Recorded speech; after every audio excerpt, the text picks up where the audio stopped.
Oh, we're live. Yes. What is up, everybody? Good afternoon / good evening, depending on where you are. Welcome to Status Coup. I am Ron Placone, your host. The date is Wednesday, April 10th. Jordan Cheriton is on the ground. Jordan Cheriton's on the ground reporting. So I'm here today. Good to see everybody. We got a lot of fun news today. Well, fun's a weird, but I would say, you know what? I'm going to stick with my fun. We're going with it. First of all, out in Arizona, there's an abortion ban that literally goes back to the 1800s. This ban is remnant of the types of laws they had when women weren't even allowed to vote. They're going back to that in Arizona. Good times. Also, Boeing. We are watching the aviation industry crumble before our eyes. Literally, doors are flying off of planes. There was a recent one with another Southwest 737.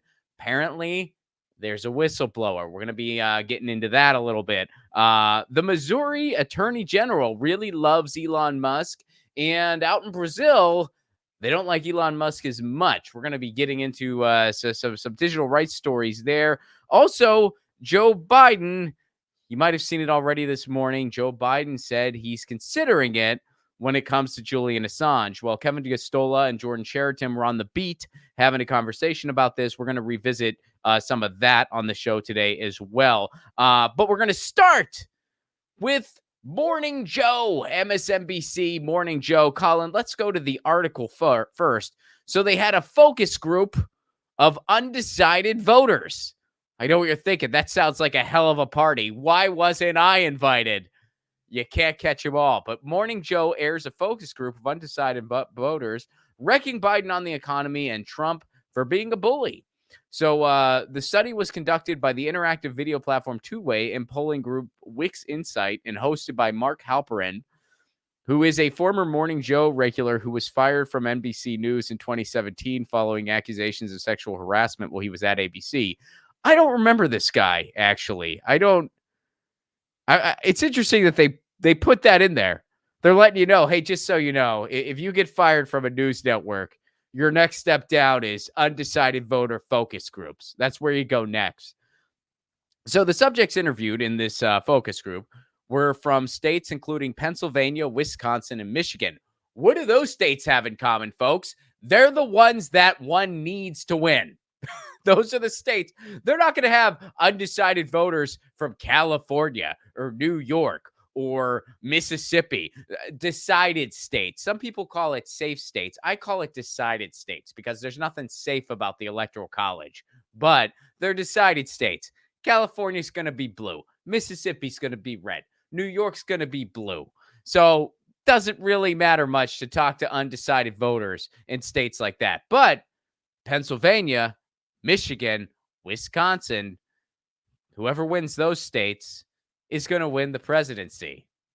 That's why in 2016, Hillary Clinton didn't bother going there. Very wise decision on her part to, stay out of Wisconsin and stay out of Pennsylvania. That was really smart.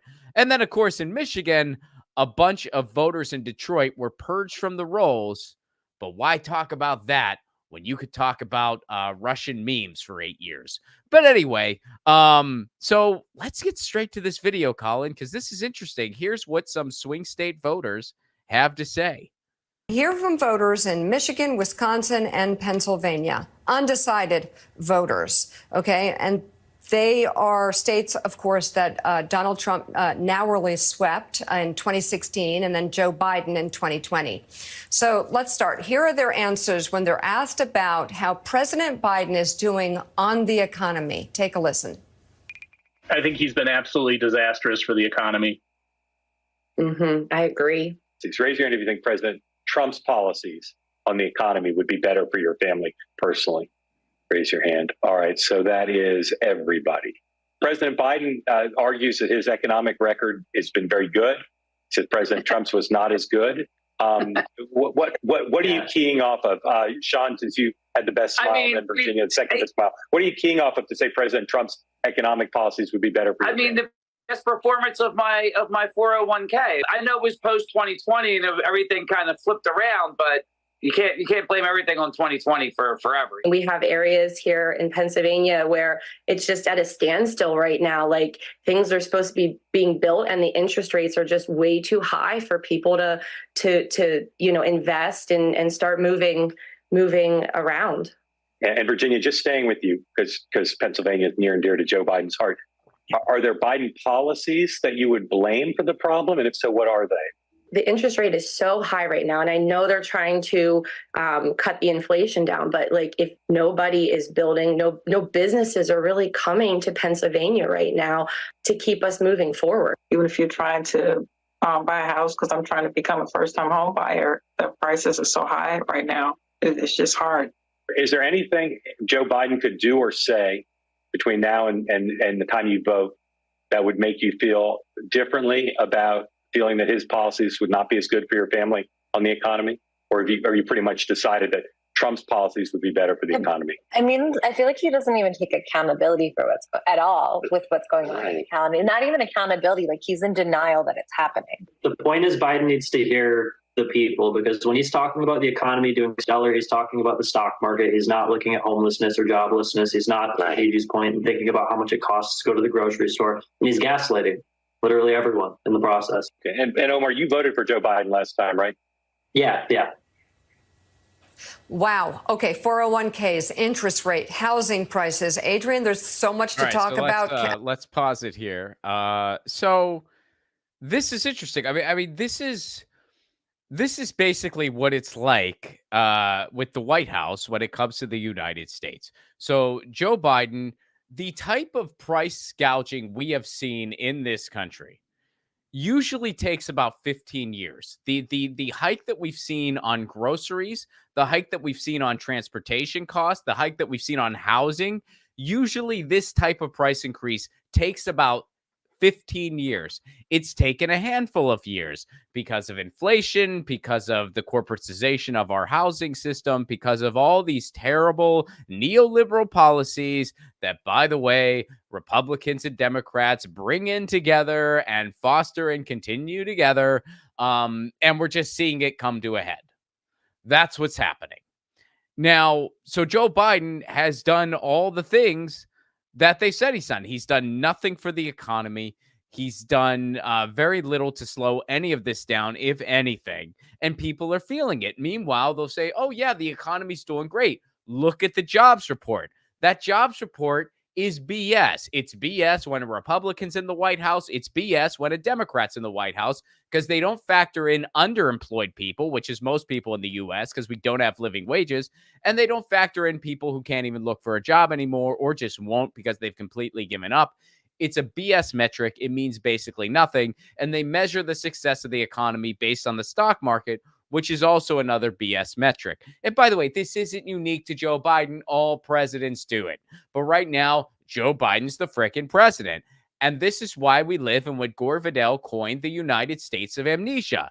This is how Republicans and Democrats keep their duopoly going. Republicans are a particular set of gruesome to the point where there's really nothing like it in any other industrialized country. Republicans make other right-wing parties look like Boy Scouts in comparison. But how are they allowed to be that gruesome? Well, because the Democrats are just ineffective neoliberals. When you have two right-wing parties, one's going to be a right-wing party, the other's going to be a fringe right-wing party, and that's what we have in the United States. So Democrats do nothing to help the working class, and then people have 4 years to forget about how gruesome Republicans were, so they take a chance on that other snake oil. Then nothing in their lives get better, so they take a chance again. Rinse and repeat every 4 years. I'd be curious, that person didn't ask, which of Trump's policies benefited you and your family? I'd be curious what their answers are. So, but let's go to the Trump video. They ask him about Trump next. Here is what undecided voters had to say about Donald Trump. In terms of the campaign, the words accountability and denial brought up as it pertains to Joe Biden and the economy. Hearing all of that, you might think things are bad for the Biden campaign. But President Biden's Trump card might be Donald Trump. Listen to this group's thoughts, undecided voters, on the former president. I just think Donald Trump is mean. He's a bully, and I think his policies are solid. I pretty much agree with most of them. I just don't like him as a leader. I don't think he does a lot to try to bring groups together. And you know, from when he ran the last time, our country became so divided. I don't know if it's anything particular about what he said or did, but our country really we really picked sides on this, and it just got out. I feel like people forget about that, Sean. That's such a good point. It's like Trump is so volatile, and not only internal strife and conflict, but you know, like I don't feel comfortable with him calling someone with nukes rocket man. Yeah, and I think so much behind social media. It's like, you know, you just get your fingers off the phone. Yeah, he definitely It's a situation that went on at the Capitol for me that got really out of control. It makes you wonder, well, if he's back in there, anything could happen now.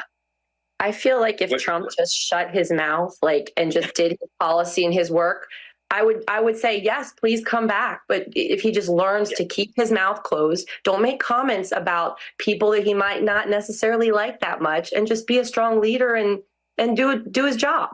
The divisiveness that he caused is in the country is like the big problem. His policies could be great, but that almost undermines that all. His position differs based on his audience. And I mean, you know, as a politician, that's a great skill to have, but it just makes him so untrustworthy to anybody who's paying attention. And that just seems entirely disingenuous.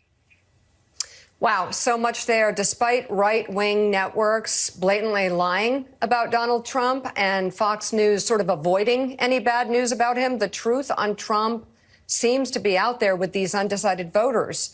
It seems to be breaking through. Divisive, mean, insurrection, untrustworthy, always changing his opinion. Cool. By the way, in pretty much any other industrialized country, MSNBC would also be considered a right-wing network. The fact that they're not considered a right-wing network in the United States is just absolutely frightening. Our Overton window, which Overton window means the acceptable range of political discourse within the mainstream. Our Overton window is so far to the right that every year they need to buy a new camera that can zoom out far enough. It's beyond ridiculous at this point. But here's what Donald Trump and Joe Biden have in common, other than way too much policy. They are each going up against the only candidate they might be able to beat. And how sad is that to digest? This is truly, in every way, a race to the bottom. And it might be a race to the bottom completely, literally, because there's a good chance that whoever wins the presidency in 2024 might not even win the popular vote. I will say this. I don't know who's going to win. I think it's too early to make a prediction. But I do predict that if Donald Trump wins the presidency, he will not win the popular vote. I think that he will win via the Electoral College the same way he did in 2016. So this is quite literally a race to the bottom. And, I mean, what do you call a system that spews out these choices? All right. So MSNBC on the undecided voters there weighing in. I feel like if the election happened tomorrow, Biden would win by a little bit, but there's still a lot that can happen between now and November. And I don't think anything's guaranteed. I think literally anything could happen. But the one thing I do know is that if Biden was going up against any other GOP member, I don't think he'd have a chance. And I think if Trump was going up against almost any other Democrat, I don't think he'd have much of a chance. I think they're both literally going up against the only candidate they can beat. The fact that the Democratic establishment did not even make the effort to have an honest primary to get a better candidate in there is nothing short of criminal.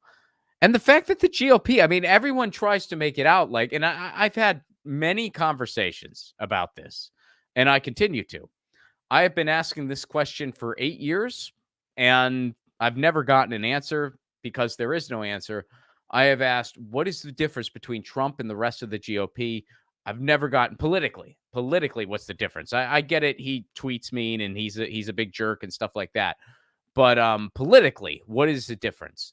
No one's been able to answer that.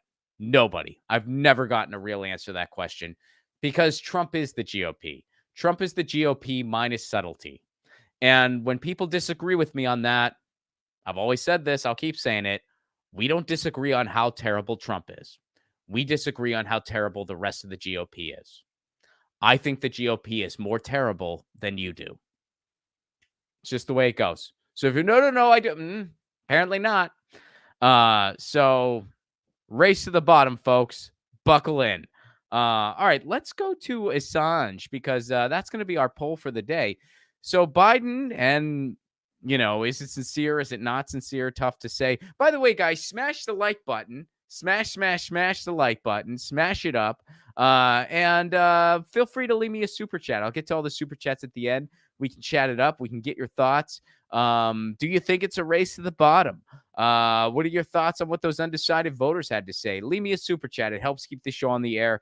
And let's go to Julian Assange. So Colin made a little snapshot of the conversation between journalist Kevin Gosztola, who has done amazing work in regards to Julian Assange, and Jordan Sheraton, who is on the ground today. Let's go ahead and watch that snippet, Colin. Breaking news, it seems, at least out of the mouth of President Biden. He was asked if there's any consideration right now as far as Australia's request that he end the extradition request of Julian Assange to America. And he said, we're considering it. You might recall that a little bit ago, we had news from the Mexico president, Obrador, or AMLO, and he had said that he had a private conversation with Biden about dropping the charges against Julian Assange. And I believe he gave something similar at that point. He had said that Joe Biden was thinking about it, or, I heard what you said and we're considering it. It was something very similar to what we're hearing here. It's a diplomatic answer. It's a different answer. And I think if you are part of Assange's legal team or Julian Assange himself or a supporter, you might feel a little bit more hopeful, like perhaps the pressure that has been ramping up from Australia in particular is having an effect. Because I do believe that if there's anything that's going to break this in the direction that favors Julian Assange and spares him, it's going to come from the opposition by the Australian Prime Minister and others in his home country. It's not going to come from here. It's not going to come from Congress. There's no political pressure here to end the case. But diplomatically, and I think globally, if this is seen as a nuisance and it's not worth it for Joe Biden to continue, then there's always been the thought in the back of my mind that we could just kill this prosecution, because it's not one that Biden started. It's one that was inherited from the Trump White House. So they're basically just making excuses about why they have to prosecute Julian Assange until they no longer can justify it anymore. Isn't that incredible? Like they're just prolonging it because it was handed to them. But if they decide it's going to be a big pain in the butt, they might just be like, let's just cut our losses. Meanwhile, they're torturing a person and slowly killing him for committing the crime of publishing stuff powerful people didn't want to be seen. That's the crime Julian Assange is being accused of, basically. Well, that's not what he's being accused of, a bunch of BS charges. We don't have time to get into all that, but we've done extensive coverage of it here on why all of the charges against him are beyond bogus. The fact that this is still going on is an insult to the concept of law. It's an insult to the concept of free press. It's absolutely criminal what they are doing. Julian Assange should be freed immediately, and he should get a settlement so that he never has to worry about anything again for the rest of his life. That's what should happen. And then the work doesn't stop there, because we also need to try to make sure we build a society where something like this can never happen again. Ever. So the poll today, do you guys think Biden will pardon Assange? Yes or no? Was it just an answer of diplomacy? Will he kind of decide, I got to cut my losses here?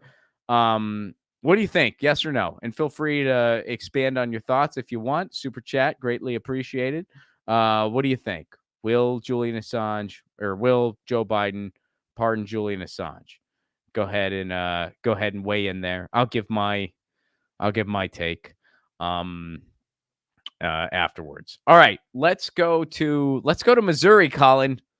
Let's go to the Guardian piece of Missouri. So the Missouri Attorney General really likes Elon Musk here. Elon Musk, the so-called free speech champion, who makes you pay for your content to be seen on Twitter and censors accounts that are mean to him because he's such a free speech guy. But Missouri seems to like him, the Missouri Attorney General. So Missouri Attorney General sues Media Matters as Republicans take on critics of Musk's X. So the Attorney General of Missouri, this is from The Guardian, is suing Media Matters, a progressive watchdog group, alleging that it failed to turn over internal documents following its 2023 coverage of hate speech on the social media platform X. The head of the group says news outlets could be the next target. Media Matters has pursued an activist agenda in its attempt to destroy X because they can't control it, the lawsuit said.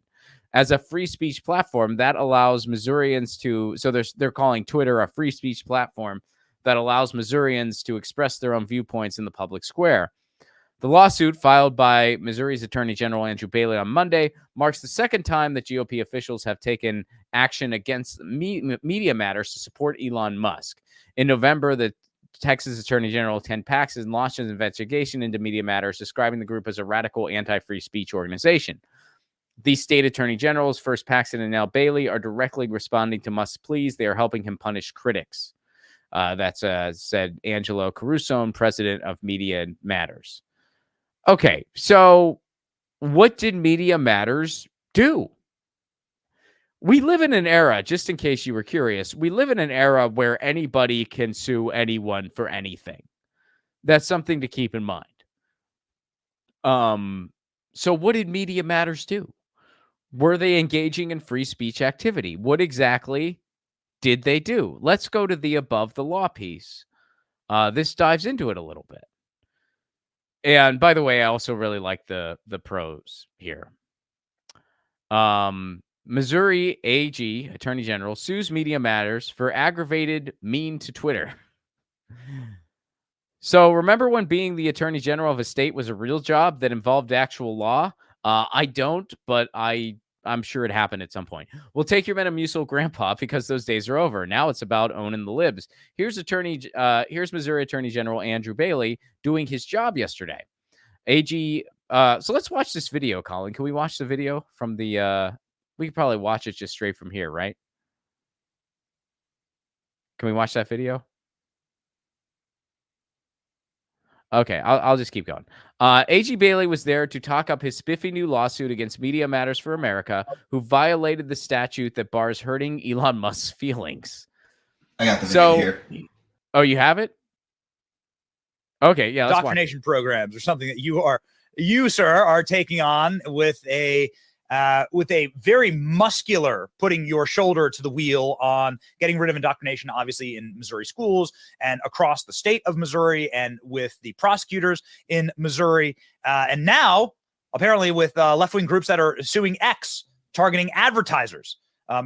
You are going after, according to this filing that you popped up yesterday, Media Matters, to force them to turn over the documents regarding their solicitation of donations, to bully advertisers into pulling out of X, the last platform dedicated to free speech in America.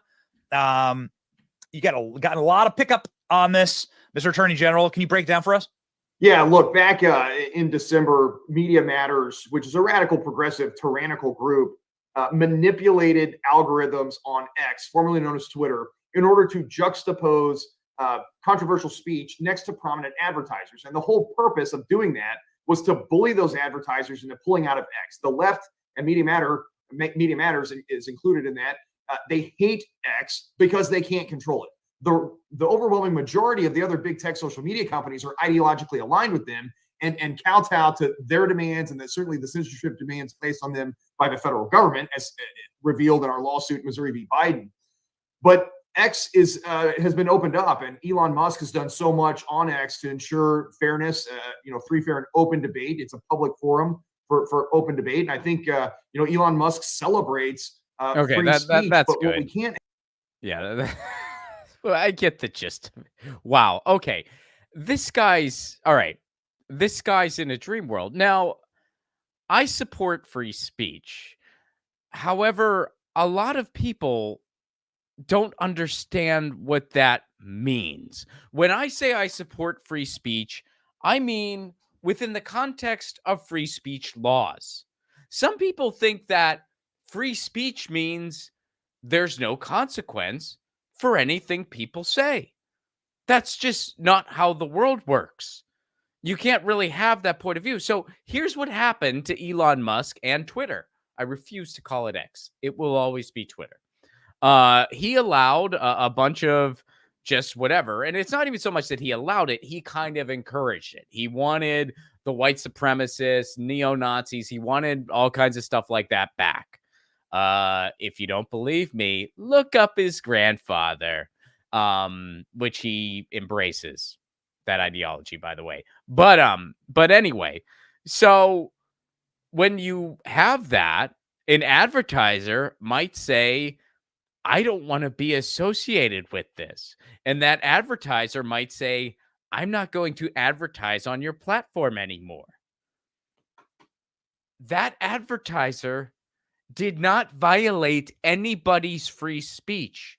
They have the right to advertise or not advertise wherever they want. Elon Musk has the right to have whatever he wants on his platform as long as it's following the free speech laws. He can do that. However, if an advertiser says, gee, this site is overrun by white supremacists and neo-Nazis, I don't want my products being advertised here, they have every right to do that. They're not, Elon Musk is not entitled to an advertiser. Now, what I'm explaining right now should be very, very basic, but somehow it's not. Elon Musk complaining that advertisers are violating his free speech rights when they don't want to advertise on Twitter. That would be like me saying any advertiser who isn't advertising on my podcast is violating my rights to free speech, which is absurd. They're like, gee, Rod, maybe they don't want to advertise on your podcast because they don't like what you're saying, or maybe your numbers just aren't big enough for them, or maybe your audience isn't what they're looking for. No. They're violating my freedom of speech. You guys see how ridiculous that is, right? Well, the Missouri Attorney General doesn't. So let's go back to the other piece. So A.G. Bailey, now they're talking about this video here. A.G. Bailey was there to talk up his spiffy new lawsuit against Media Matters, who violated the statute that bars hurting Elon Musk's feelings. See, Media Matters made new Twitter accounts, followed a bunch of Nazis, and blocked the low-rent ads that populate most of our feeds. This had the entirely predictable effect of generating ads for major companies next to explicitly pro-Nazi content, something Twitter CEO Linda Yaccarino had assured advertisers they'd be protected from under her stewardship. So all they did was they just disproved a theory. That's all they did. They didn't violate any laws there. You could say like, oh, well, they presented one side of a thing. No, they basically said, hey, here's our Twitter feed. Here's the thing that the CEO said wouldn't happen. It happens, and here's what we did. They're trying to say, oh, you manipulated the algorithm. No. They just put their settings a certain way, followed certain accounts, and that's what can happen. So you could say that what they did was what they did was skewed or whatever. You can try to make that claim. Go ahead. But to say that they manipulated something or they bullied advertisers, nice try. Nice try. All they did was set up accounts. No law violated there. They set their settings a certain way. No law violated there. They followed accounts on Twitter. No law violated there. What did they do? They basically just did an experiment that proved Twitter CEO wrong. That's what they did.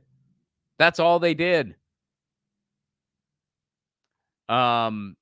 And I think a lot of the advertisers, yeah, they saw stuff like that and they were like, yeah, we don't want to be associated with that. And I think other people, I think a lot of advertisers jumped ship long before that. A lot of people were jumping ship from Twitter because the numbers weren't great. People were fleeing the platform. The check mark has become a logo of shame. And look, I still use Twitter. There is still some value in that platform because there's still a lot of people on it, but it is a shell of what it once was. It is a shell of what it once was. And it's one of those things where if you don't pay for it, you're pretty much buried. I mean, I've considered paying for Twitter just because it is still a useful tool to me, but if I don't pay for it, I'm just not going to get much value out of it. And honestly, one of the things that sort of made me hesitant, they used to have a thing, and I've never paid for Twitter before, but they used to have a thing where you had the option of hiding your blue check. I don't think they let you do that anymore. So that's part of the reason where I'm like, maybe I shouldn't.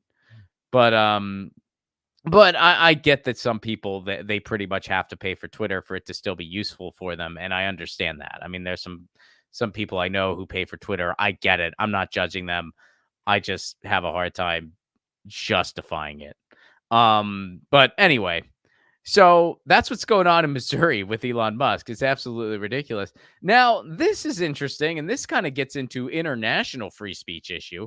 Here's what's going on with Elon Musk in Brazil. Let's go to that Al Jazeera piece on Elon Musk in Brazil, Colin. So in the United States, he has lackeys who are basically making up lawsuits on his behalf.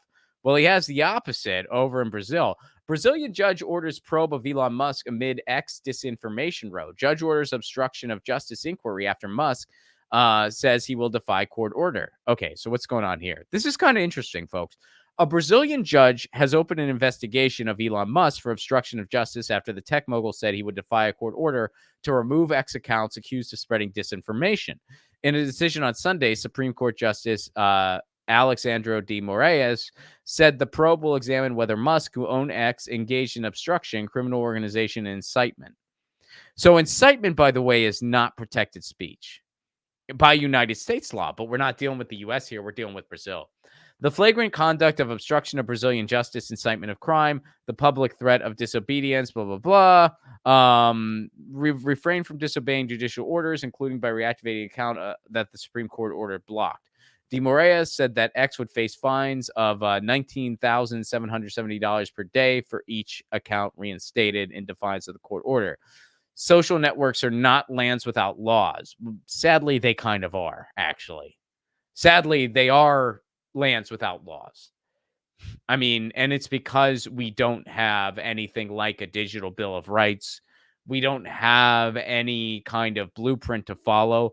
These companies are private, so they don't have to follow the free speech laws of any nation. I think that would be the best fix for all this. I think that because these institutions are U.S. based, they should have to follow the free speech laws of the United States, and any international, territories engaging with it understand that well, they're following the free speech laws of the United States. I think that would be the fix for this, but they would have to basically become public utilities for that to happen. So the judge has brazenly and repeatedly so here's what Musk has to say. This judge has brazenly and repeatedly betrayed the Constitution and people of Brazil. Now, he would have to prove that. So here's the thing, folks. The free speech laws of Brazil are different than the free speech laws of the United States. Every country has its own set of free speech laws. Now, the free speech laws in the United States, hate speech is not against the free speech laws. And misinformation is not against the free speech laws. Now, defamation is against our free speech laws. And you would also have to prove intent. Incite to violence is against our free speech laws. There's a list of things that you can't do. But when it comes to something like misinformation, there's a huge burden of proof there. So basically, anyone has the right to give their perspective on something, even if it is completely bogus. Now, if they're defaming somebody else and it's intentional, that's different. But as far as just saying, oh, this is misinformation, it's a lot more complicated than that when it comes to U.S. free speech law. So Musk would have to know how Brazil free speech law works to make this claim. Now, of course, the judge also has to prove that he's violating free speech laws in Brazil, and then it needs to be handled accordingly. But what obligation does Musk, as the owner of Twitter, what obligation does he have to follow those specific laws? Again, it is a privately held company. He doesn't have to follow any free speech laws. I think that's wrong. I think that's what needs to change. So it's interesting. Yeah. So let's scroll down a little bit. The judge has spearheaded efforts to combat disinformation and hate speech online, causing him to be viewed. Now, I feel like this sentence is a gross oversimplification. Causing him to be viewed as a savior of democracy by many on the left and a menace to it by many on the right. Now, some would say that means, oh, the left wants censorship, the right doesn't. That is a gross oversimplification, and I would say, for the most part, completely untrue. If you're going to tell me that the right is anti-censorship, I'm going to ask you about bills like COSA that allows state jurisdictions to dictate what can and can't be seen online, especially when it comes to LGBTQ content. I'm going to ask you about Elon Musk himself, who censors accounts that criticize him. I'm going to ask you about the state of Texas that is single-handedly trying to censor their internet as we speak and has passed policy accordingly. Now, are there some in the Democratic establishment and stuff like that who have very misguided takes on free speech and things like that? Yeah, I'd say so. But that's not the left. No, I know they're talking about Brazil in this case, but still, that sentence I think is a gross oversimplification of the entire concept. So I don't know. Interesting concept there. Did Elon Musk violate free speech laws of Brazil? I don't know, because I'm not fluent in the free speech law of Brazil. The burden of proof falls on that judge. Did that judge violate Brazil's constitution? Well, again, I'm not fluent in the free speech laws of Brazil, but Elon Musk would have to prove that. And furthermore, would Elon Musk have an obligation to follow the free speech laws of Brazil? Well, he technically, unfortunately, doesn't have an obligation to follow the free speech laws in the U.S. That's why this whole thing's a freaking mess. And the solution is to make these social media platforms follow the free speech laws of, I say, the country that they're based in. I've been saying that's the solution for 8 years and counting now. And I'll probably say it for another 8, because that is the solution, and it's probably something we'll never do. But still interesting to talk about. All right, let's go to Boeing. Let's go to Boeing. Let's go to the article first, Colin, and then we'll go to the More Perfect Union tweet. So this is from CNBC. This happened a couple days ago. A Southwest Boeing 737 lost its engine cover during takeoff. A Southwest Airlines flight returned to Denver after losing an engine cowling that struck a wing flap during takeoff. And by the way, this isn't the first time this has happened. This has been happening regularly. We saw video footage of it when it happened the last time. Customers on the flight were put on another plane. I wonder if any of them didn't get on that other plane. An engine cowling fell off of a Southwest Airlines Boeing 737 and struck a wing flap during takeoff. The FAA said Southwest Flight 3695 was on its way to Houston and safely returned to the gate at Denver. Southwest said customers on the flight transferred to a different aircraft. Our maintenance teams are reviewing the aircraft. In response to a request for comment, Boeing pointed to Southwest's statement. The cowling loss comes as the FAA investigates a separate Southwest incident in March. One of its flights stayed off course and flew close to the air traffic control tower at LaGuardia Airport in an attempting landing in New York. The plane is an older model of the Boeing 737. Boeing is under heightened scrutiny after a January incident. We all saw this video when a door plug flew off a nearly new 737. That was the Alaska Airlines flight.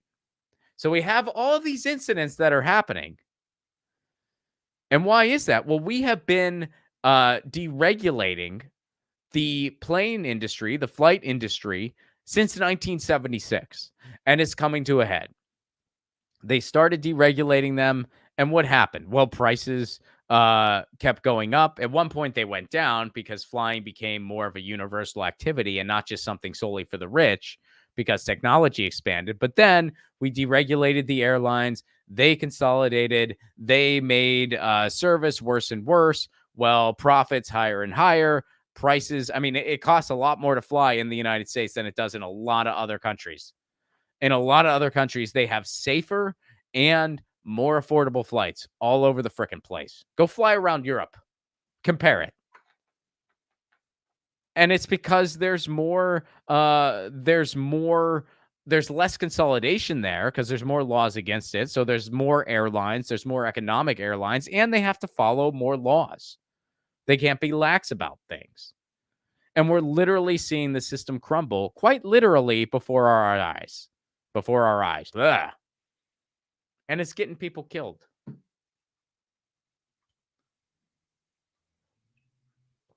All right.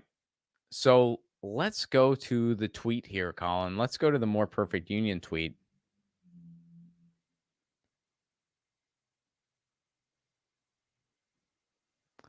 A new Boeing whistleblower will testify in a Senate hearing on April 17th. Sam Salimpour, a Boeing engineer for over 10 years, allegedly raised concerns about the safety of the manufacturing process, but was silenced by the company.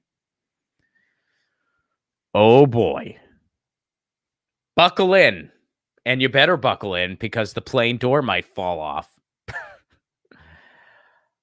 We'll follow up on this on April 17th. And in the meantime, Sam, rooting for you. Rooting for you big time. So that's something to look forward to. Boeing whistleblower. What was the name again? Sam. What was the last name on that? It's kind of a show the tweet again. Sam Salimpour. I'm probably mispronouncing it. It was Sam the whistleblower. Sam Salimpour will be blowing the whistle on April 17th. I look forward to that. And we'll definitely do a follow-up on that here on Status Coup. I like what Chris Garrett has to say here. Buckle up. Don't get sucked out. Yeah, no kidding, right? Yeah, this is... I am with you. Yeah, he does need a bodyguard. Oh, boy. All right. Let's go to Arizona. Let's go to Arizona. Something nice and uplifting here. Arizona is going back to the 1800s when it comes to abortion rights. Oh, great job, Arizona. We'll start with the Democracy Now. The Democracy Now piece. So Arizona Supreme Court revives 1864 law banning abortion, going back to the 1800s. Amazing. In a historic ruling, Arizona's conservative Supreme Court has reinstated an 1864 law barring almost all abortions in the state. In its ruling, the court wrote, physicians are now on notice that all abortions, except those necessary to save a woman's life, are illegal. The 160-year-old law predates Arizona becoming a state and was passed decades before women could even vote. That's what we're going back to. This is what life is like in a fascist theocracy, which is what the United States is. It is a fascist theocracy. That is not an embellishment. That is not a hyperbole. That is an accurate definition of what the United States is. While the court has stayed its decisions for 14 days, the ruling sent shockwaves across Arizona and the nation. President Biden slammed the ruling as extreme and dangerous. Arizona's Attorney General Chris Mays said she will not enforce it, saying no woman or doctor will be prosecuted under this draconian law. Arizona's Democratic Governor Katie Hobbs vowed to protect abortion rights. Here's what the governor had to say. Arizona's 2022 abortion ban is extreme and hurts women, and the near-total Civil War-era ban that continues to hang over our heads only serves to create more chaos for women and doctors in our state. As governor, I promise I will do everything in my power to protect our reproductive freedom. All right, so let's go to the Biden statement on this, and then we'll go to the Trump video, and then we'll go to RFK's running mate. Get a little bit of feedback here from everybody. So here's Joe Biden Millions of Arizonans will soon live under an even more extreme and dangerous abortion ban, which fails to protect women even when their health is at risk or in tragic cases of rape or incest. This cruel ban was first enacted in 1864, more than 150 years ago, before Arizona was even a state and well before women had secured the right to vote. This ruling is a result of the extreme agenda of Republican elected officials who are committed to ripping away women's freedom. Vice President Harris and I stand with the vast majority of Americans who support a woman's right to choose. We will continue to fight to protect reproductive rights and call on Congress to pass a law restoring the protections of Roe v. Wade for women in every state. Democrats had an opportunity for decades to codify Roe v. Wade. They chose not to. They could have prevented at least one, if not more, of Trump's Supreme Court picks. They chose not to. They have been using abortion as a dangling carrot for years and years in elections, and they continue to. And now we see what happened. We live in a post-Roe v. Wade world. And Joe Biden himself has been wishy-washy on abortion as an individual. And they all do that. You know, we're told that, oh, the Democrats, they're a white tent. They're a white tent. That's why Tim Kaine is in the tent. Tim Kaine, a pro-lifer, he's against a woman's right to choose. But he's allowed in the tent. All this wishy-washiness. And this is what it leads to. Because if you're going to be wishy-washy about it, well, that's what's inevitably going to happen. They're going to take the rights away. So let's hear what Trump had to say about it. Let's go to that Trump video, Colin. What do you say to Republicans feel disappointed about your statement on abortion? What do you say? So he claims he wouldn't sign a national abortion ban, but he also was gushing over the fact that Roe v. Wade was overturned with his court. He was gushing about that. And last but certainly not, well, probably last and least, because, you know, I don't think it has a chance of winning here, but let's see what RFK's running mate said about this. This is interesting. So RFK, who is still continuing his presidential campaign because he loves his 15 minutes, his running mate, who has gotten some pushback, especially actually from some of his right-wing supporters, which are most of his supporters, but right-wing meaning like GOP right-wing. RFK Jr. running mate shares views on abortion after Arizona ruling. RFK Jr.'s running mate, Nicole Shanahan, shared her views on abortion in a lengthy post. People are asking my views on abortion. Here's the thing. If you need a lengthy post, your views might not be that great. Or you might be all over the place trying to please everyone. So let's read into this. She said that as a mother, she doesn't like the feeling of anyone having control over my body. As a woman, she said she would not feel right terminating a viable life, using the right-wing lingo there, inside of her, especially if she and the fetus were healthy. I can hold both beliefs as someone who believes in the sacredness of life. Again, another right-wing anti-choice dog whistle simultaneously, she said. So now let's go a couple paragraphs down. This is interesting. Shanahan said in her post that there are a number of extenuating circumstances that would lead her to get an abortion, including her health, the health of a baby. What happens to that baby if that baby is being born into a situation that cannot sustain a good and healthy life? In the situation of economic considerations, I support bringing babies into the world through community support of both mother and baby.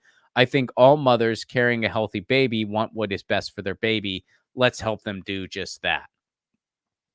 Now, I do think that if you want to see less abortion in the world, or in the country at least, you should strive to create a society where it is not quite where people aren't compelled to feel that that is their only option, where there is more of a supportive system for women, where there is better prenatal care, where there is a better system in place for adoption, things like that. We don't have any of that. If we did have that, would some people still make that choice? Yeah. And they have every right in the world to make that choice. But I think some people, if we had a more nurturing society, wouldn't make that choice. And they would make the choice, you know what? I'm going to do this, and then I'm going to give the baby up for adoption, whatever it is. So I get that sentiment. But I think what's going on in that response there, this is a focus group response meant to not ruffle any feathers, because there's a lot of quote unquote pro-life dog whistles. I put pro-life in quotes because really George Carlin said it best. You're not pro-life, you're anti-woman. There's nothing pro-life about that anti women's rights dogma, which is what it is. So this person already pissed off some of RFK's right-wing supporters. She doesn't want to piss off any more. So she's throwing the pro-life dog whistles in there to try to appease them and kind of give this answer. Basically, if you had to sum up her answer, it's I'm pro-choice and pro-life. I can hold both those beliefs. No, you can't. No, you can't. Yes, there is nuance. Yes, there is context. But at the end of the day, you either stand with a right to make that choice or you do not. When the right was taken away, you're either on one side of the fence or the other. You can explain the nuances and say, hey, you know, I do support creating a world that has better social services available, so more people might not be inclined to make that choice, but I support the right to that choice. So, yeah. All right. So that's interesting. That is interesting. And it's all this wishy-washiness on abortion that leads to what's happening in Arizona. Because if you're going to be wishy-washy on choice, guess who's not going to be wishy-washy on choice?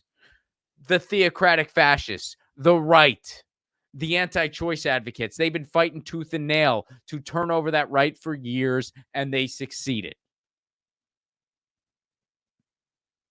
So there you have it. All right. Let's go to, well, first we're going to go to the super chat. Hope you guys are super chatting it up. We got a few fun ones here. And then we'll go to the poll. Chris Garrett, what is up, friend? Showing some super chat love. Happy Ron's Day, everyone. Anyone else? Bueller? We get it. Thank you for that, Chris. Good to see you. And thanks again for catching my movie and your very thoughtful insights as to the film. I really do appreciate that. Just want to reiterate that. Chris was at a virtual screening of my movie. It was the last one we did. We're going to be doing some more. Don't worry. And I'll be letting the Status Coup fam know when it is. But anyway, Despos Fleisch, what's up? When the West points the finger at Putin for getting rid of political opponents, three fingers pointing back for Assange, Donjiger, Hale, et cetera, et cetera. No kidding. I'm with you. What's up, Tony D? How are you? Awesome to see Ron again. How do we end the Comstock law? Theocrats could use it to punish women. Yes, they could. Those are the chastity laws. It basically makes contraceptives obscene and illicit. And honestly, yeah, if they want to bring that back, they could try, and we could do little to stop them, unfortunately. So smart, so stupid. Elon Musk has the right to not exist. Free speech is nice. That is true. Oh, and guys, real quick here, we'll get to the rest of the super chats. Cornel West chooses VP. This is from Kevin. What's up, buddy? Oh, yeah, I saw this. Cornel West chooses VP Belena Abdullah. I don't know a lot about her. I saw the announcement, but I saw little else. I don't know. Yeah. We'll look up some stuff. But guys, before we do, I want to mention this real quick. I got a big event coming up on Sunday. Sunday. I am doing a short stand-up show, a screening of my movie Left at Wall, and a Q&A after at Flappers Comedy Club in Burbank. That's Sunday, April 14th, 5 p.m. Get your tickets now, ronplacone.com. I'm going to be doing a set. Eddie Pepitone's going to be there. Graham Elwood's going to be there. Sarah K. Godot, Anastasia Washington. We're going to be doing a short show, a screening of my movie, and a Q&A after. I'm really excited for the world to see my movie. And if you're in LA, you can see it on April 14th. It hasn't been digitally distributed yet. So the only way to see it so far is to attend a screening, be it live or virtual. And speaking of live screenings, June 8th, we're going to be in Idlewild, California. So tickets available, and that's going to be a show screening and Q&A. I'm going to be there. Tickets for both those shows are at ronplacone.com. Get your tickets now, ronplacone.com. So yeah, let's look up the here. I'll go ahead and look up a quick thing about Cornel West VP pick. and we can go through it real quick. Colin, I'll drop it to you in the here. Well, we'll just use this Politico piece. Here, Colin, can I drop it to you in the private chat here real quick, and you can just pop it on up there? We'll just kind of go through it in real time. Yeah. Boom. There you are. Colin on the 1s and 2s and 3s and 4s. There we go. All right. So Cornel West chooses. Oh, here, let me get you off the. There we go. Cornel West chooses Black Lives Matter activist Melina Abdullah as his vice president. Cornel West tapped university professor and prominent Black Lives Matter activist Melina Abdullah to be his running mate on his long shot presidential bid. That's the Politico term there. Abdullah has never run for political office before, and I feel like there's a little bit of shade in this piece. Are you guys feeling that? They make sure to point out. I like how the press, and this isn't limited to Politico, they always point out how someone's never run for office before, and then they make it out like it's a bad thing. Like, oh, they're not a career politician. That's so terrible. It's probably a good thing. But anyway, Abdullah has never run for political office before and is the former chair of the Pan-African Studies Department at California State University, Los Angeles, nearby where I'm at. I wanted to run with someone who would put a smile on the face of Fannie Lou Hamer and Martin Luther King Jr. That's quite a compliment. That's really cool. He announced his pick on the Tavis Smiley radio show on KBLA Radio. That's a progressive station here in Los Angeles. And then they point out, since getting in the race, West has switched parties twice, leaving the People's Party. Technically, he switched parties once because the People's Party isn't a political party. But he did leave the Green Party, which I'm still very disappointed about, to ultimately run as an independent. The switch mandates an expensive and difficult process to get his name on the ballots in 50 states. Like Cornel West a lot, have a lot of respect for him, but I'm still very, very disappointed by the Green Party decision that he made. I wish he was still with the Green Party. I've said that before. I'll keep saying it. It is a bummer. But yeah. But, it seems like a cool VP pick. I guess it is a little bit of a bummer because I guess now that he's picked a VP pick, I think that the chances of him and Jill Stein teaming up are definitely for sure not going to happen. Which is a bummer. I wish they would. And it was unlikely to happen before, but I feel like now that he's announced a running mate, it's pretty much for sure not going to happen. But that's my take on it. I still have an immense amount of respect for Dr. West. I still like him a lot, but I'm disappointed in the Green Party decision. I wish he would have not made that decision. But yeah. And I don't think electoral office is really a good fit for him. And I mean that as a compliment. Hey, what are you going to do? Let's go to the poll. Colin, how'd the poll do? What are we looking at? Did you vote? I didn't vote, but if I had to vote, I probably would vote no. Yeah, I'm a no vote too. It bumps me out. I feel like this is just part of a long list of things that Biden keeps saying, like in this run up to the election of like, oh, I might do this, and then as soon as he's elected, he's not. I'm trying to cancel student loans. I might pardon Julian Assange. I care about abortion. I promise. Yeah, I feel you. Well, so what did our poll do? 77 votes will Biden pardon Assange. No is 80%, and yes is 19%. I should have had a more. All right. I hope the 19% is right. I'm in the majority on this one. I'm a no vote. I hope I'm wrong. I really hope I'm wrong. For those of you who voted yes, give me some hope. What is your logic there? I'd love to hear it. Chances are you're like, Ron, we were just trolling. We don't think he's actually going to do that. But seriously, if you voted yes, let me know what gives you that optimism. I hope you're freaking right. I hope you're right. I would love for the 19% to prove all of us wrong, including Colin and myself. But I don't think Joe Biden's going to do it. I don't think Trump is either. I mean, at least Joe Biden. I mean, Trump didn't even get lip service that he would. I mean, Joe Biden at least gave it some lip service. Not that I mean, hey, not that that's worth a whole lot, but yeah, I hope I'm wrong, but I don't see Joe Biden doing it. I should have had a more. I should have had a more it's going to be closer to the numbers poll because I think. But yeah, I have a feeling the 19% is just goofing around. But hey, if you got If you got some good data as to why this might happen, please let me know, because I always like more reasons for hope, y'all. I really do. I try to be hopeful, but not delusional. I try to. There we go. Des Bush flies. Biden can't disappoint if one expects nothing of him. Maybe he is desperate to win votes. I feel I maybe the sad reality of it is that's not going to be an action that would kind of get him many votes one way or another. I think if he were to do this, the people who would really care about that, they were probably already decided. You know, I mean, hey, I'll use me as an example. If Biden, I live in California, so my vote for president really doesn't matter. The most productive thing I can do with my vote is try to help a third party get to 5%. So that they can get qualified federal funding, because my vote, my state is going to be blue no matter what I do. So I might as well use my vote to make a statement if my state's already going to be decided. So I'm going to be voting for Jill Stein to try to help the Green Party get to 5%. And because the Green Party statistically has a chance as far as ballot access goes to get that 5%. And I think they're the only party that does. You know, I like the socialist parties. I like Cornel West.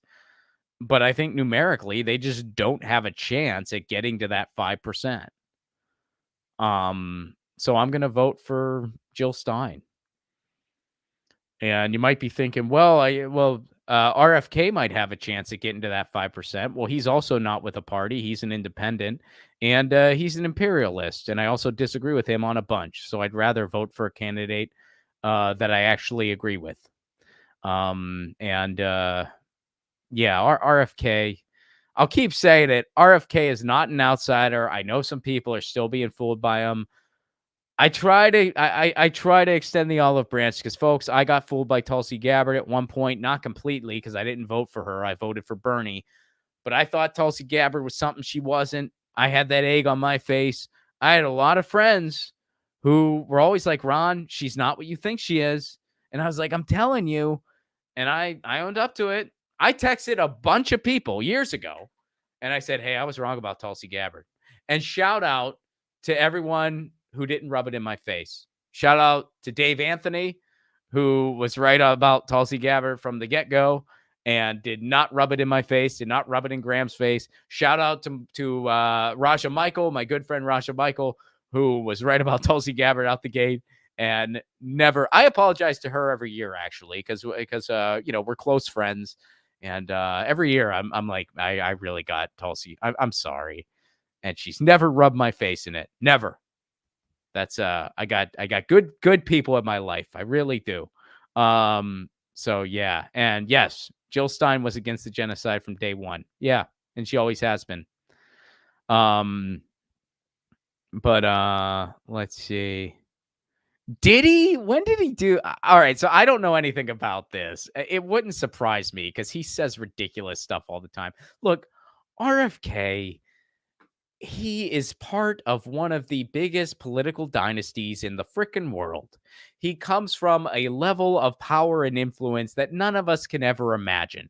He was born on third base, and the batter hit a frickin' ball into the outfield, and it went over the fence, and it was a grand slam. And all he had to do was jog home. Somehow, he fucked that up and wasn't able to jog home. And in the time that followed, he's just been flailing, trying to get the same attention other members of his family have gotten. And over those years, he's done a couple good things. He did some good things in the environmental legal space. I always own up to that. Yes, he did. He did some good things. He did a lot of bad things too. And now, despite the good things he did in the environmental law space years ago, he thinks that the free market can solve climate change. He has no domestic plans whatsoever because he has no clue what it is like for the working class because he comes from a silver spoon that none of us can even imagine.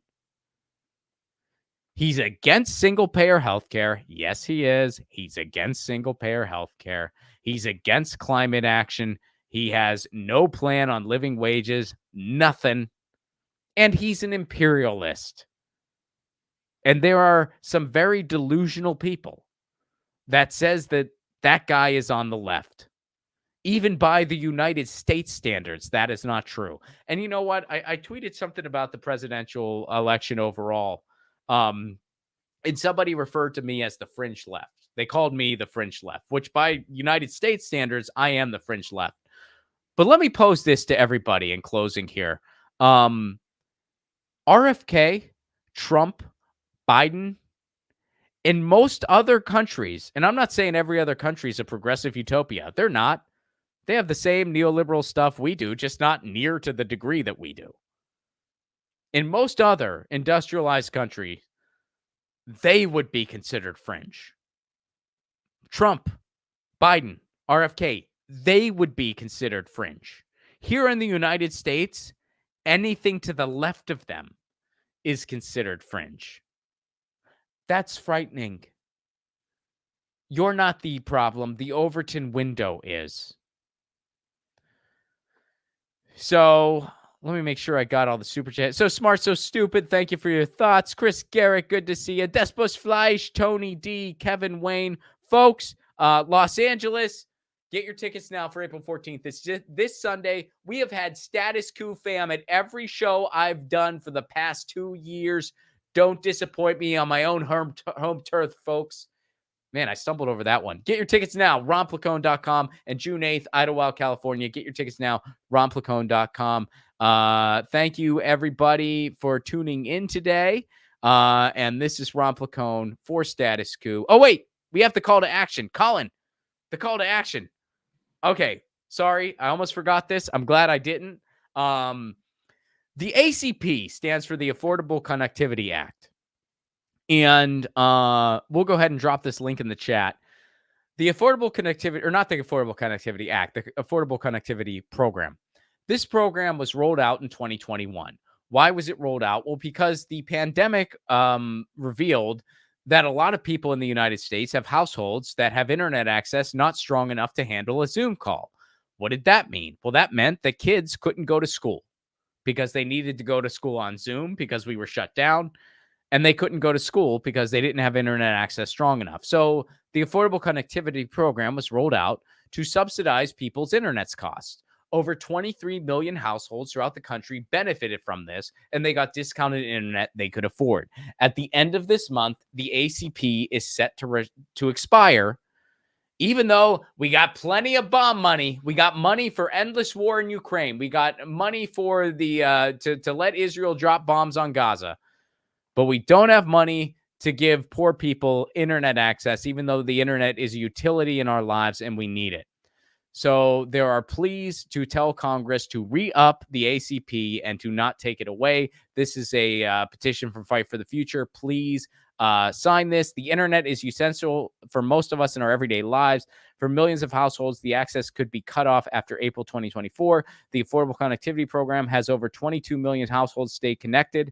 But this program is at risk. Without immediate action from Congress, it could end, possibly disconnecting millions from the internet and impacting their access to education, work opportunities, and other essential information. So please sign that. Let your elected official know. There's an election around the corner. There is an election around the corner. So guess what?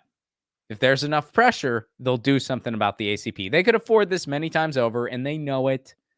They know it. They could afford this many times over.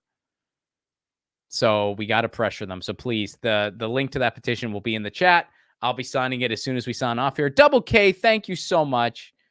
Thank you so much for that very generous contribution, Double K. So let me go through again. Thank you, So Smart, So Stupid. Thank you, Chris Garrett. Thank you, Despos Fleiss. Thank you, Tony D, Kevin Wayne, Double K, and Ruth Rudin. RFK Jr.'s family does not support him. Yeah, I know.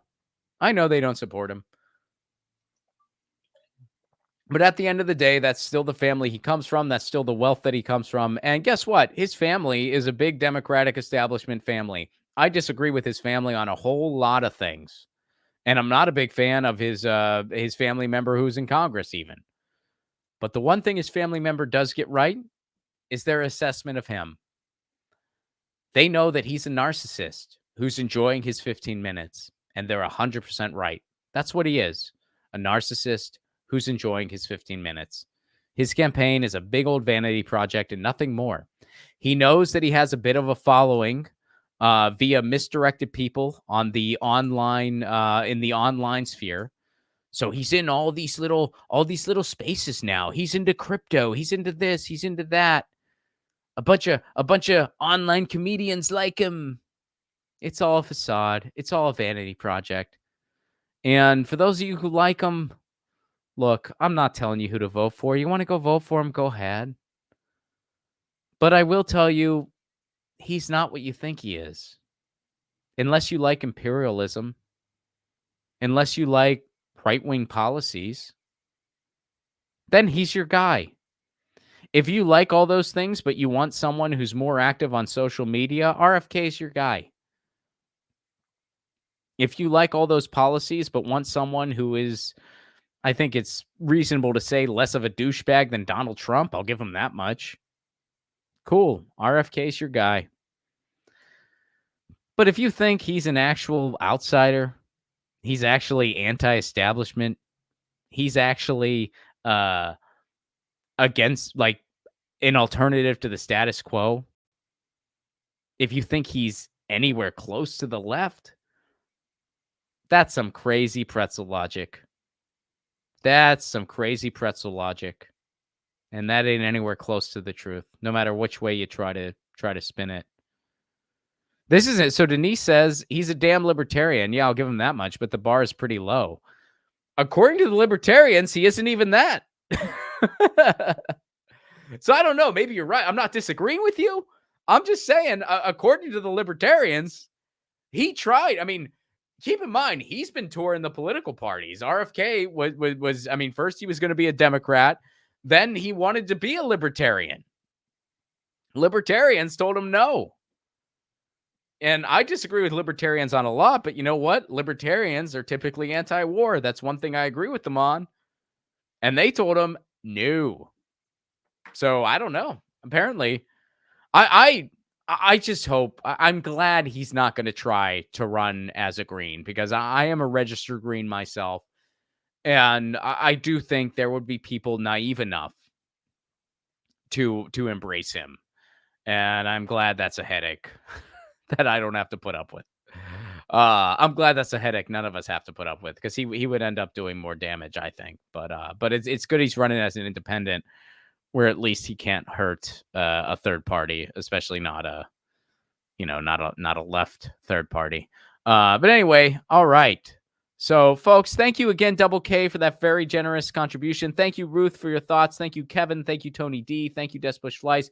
Thank you, Chris Garrett. Thank you, So Smart, So Stupid. RonPlacone.com, April 14th, Los Angeles, June 8th, Idlewild, Southern California. Get your tickets to see my movie. And there's also a show and Q&A. And this is Ron Placone for Status Coup, signing out.